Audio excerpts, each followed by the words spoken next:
नमस्ते, जय हिंद। मैं हूं ऋषि सिंह और आप देख रहे हैं हमारा खास शो विस्तार से। ऑपरेशन सिंदूर के दौरान भारत ने पाकिस्तान को काफी चोट पहुंचाई।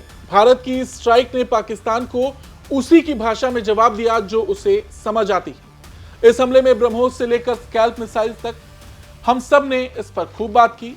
और क्योंकि अब सीज फायर हो चुका है, सीमा पर फिलहाल शांति, तो फिर से भारत अपनी तैयारियों में जुट गया है। भारत ऐसे ड्रोन्स तैयार कर रहा जो जरूरत पड़ी तो फिर से अपनी ताकत दिखाने से पीछे नहीं हटेंगे।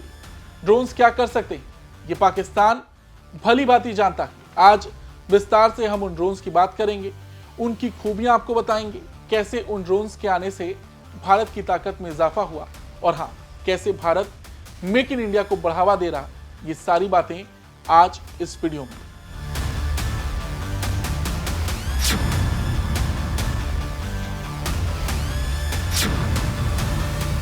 भारत का पहला कामिकाजी ड्रोन स्विफ्ट की बेंगलुरु की डीआरडीओ एडी लैब में बनाया जा रहा।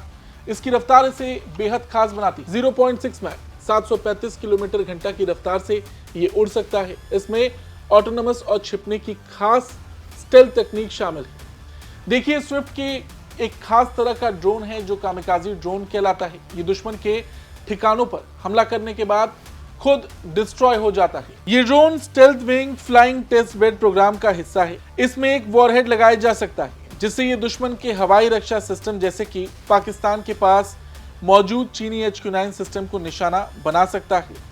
हाल ही में ऑपरेशन सिंदूर में इस तरह के सिस्टम को नाकाम करने में भारत ने सफलता पाई थी।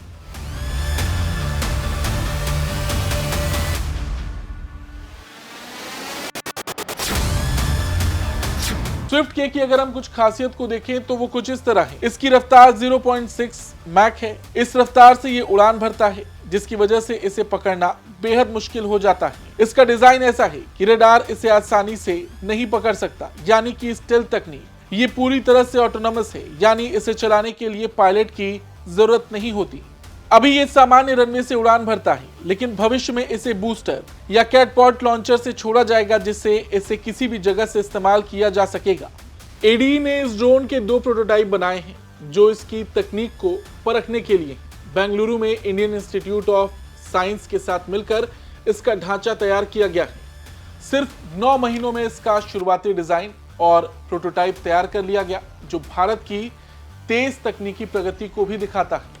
इस ड्रोन का परीक्षण कर्नाटक के चित्रदुर्ग के पास एरोनॉटिकल टेस्ट रेंज ATR में हुआ, जहां इसने high speed taxi trial HSTT पास किया। ये टेस्ट ड्रोन की स्थिरता और खास लैंडिंग गियर की जांच के लिए था। इसे और बेहतर करने के लिए gas turbine research establishment GTRE का स्वदेशी स्मॉल टर्बो फैन इंजन इस्तेमाल किया जाएगा।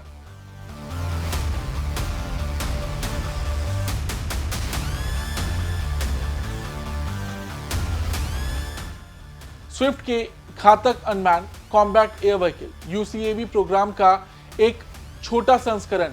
घातक एक बड़ा और उन्नत ड्रोन होगा जो मिसाइल और बम ले जा सकेगा। स्विफ्ट के इसके लिए तकनीकी को परखने का काम कर रहा है। इसका डिजाइन एक खास फ्लाइंग विंग शिप में है जो इसे छिपने में काफी मदद करता है। अब ये क्यों खास है तो आपको बता दें, स्विफ्ट के दुश्मन के ठिकानों को नष्ट करने का एक सस्ता और प्रभावी तरीका है। ये उन हवाई रक्षा सिस्टम को निशाना बना सकता है जो भारत की सुरक्षा के लिए खतरा है। ये ड्रोन ऊंचाई पर उड़ सकता है, 200 किलोमीटर की दूरी तक कमांड ले सकता है। इसका वजन लगभग 1050 किलोग्राम है। ये 1 घंटे तक उड़ान भर सकता है। कुल मिलाकर देखा जाए तो ये ड्रोन भारत का भविष्य है। आपने देखा कि जब पाकिस्तान और भारत आमने सामने थे, किस तरीके से ड्रोन्स हमले हुए। भारत ने पाकिस्तान में घुसकर आतंकी ठिकानों को ड्रोन से निशाना बनाया। उधर से पाकिस्तान ने भी ड्रोन्स के जरिए ही हमला करने की कोशिश की।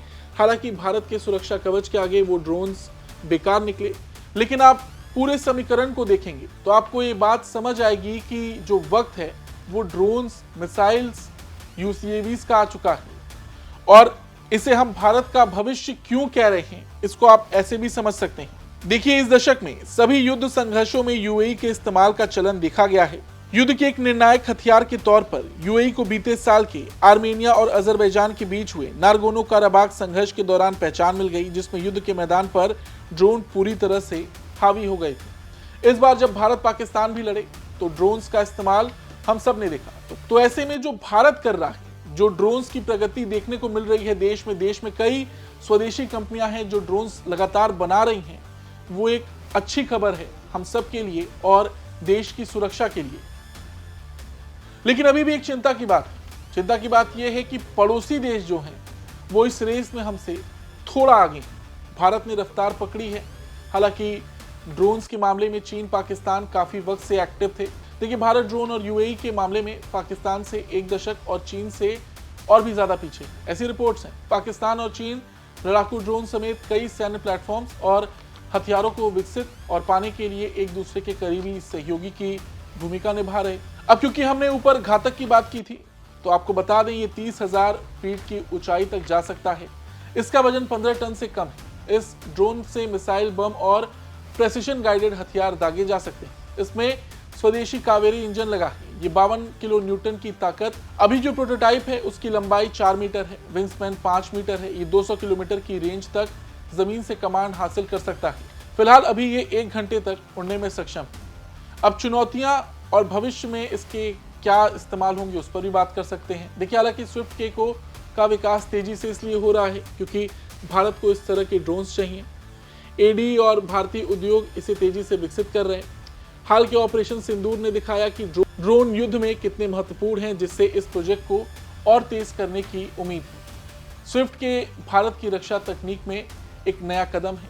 ये न केवल भारत को आत्मनिर्भर बनाता है, बल्कि आधुनिक युद्ध में भी देश को मजबूत स्थिति देता है। डीआरडीओ, एडी और भारतीय उद्योग की मेहनत से ये ड्रोन जल्द ही भारत की सेना का हिस्सा बन सकता है, जो दुश्मनों के लिए एक बड़ा खतरा होगा। स्विफ्ट के भारत की रक्षा तकनीक में एक नया कदम है। ये न केवल भारत को आत्मनिर्भर बनाता है, बल्कि आधुनिक युद्ध में देश को मजबूत स्थिति में लाता है। डीआरडीओ, एडी और भारतीय उद्योग की मेहनत से ये ड्रोन जल्द ही भारत की सेना का हिस्सा बन सकता है, जो दुश्मनों के लिए एक बड़ा खतरा होगा।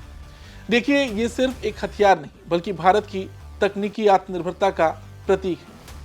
जहां पाकिस्तान और चीन जैसे देश मिलकर भारत को घेरने की कोशिश कर रहे, वहीं भारत मेक इन इंडिया के जरिए न केवल जवाब दे रहा, बल्कि भविष्य की लड़ाइयों की तैयारी भी कर रहा, अपने दम पर, अपनी जमीन पर, अपने बनाए हथियारों से। इसे लेकर आपका क्या कुछ कहना है, कमेंट करके जरूर बताएं।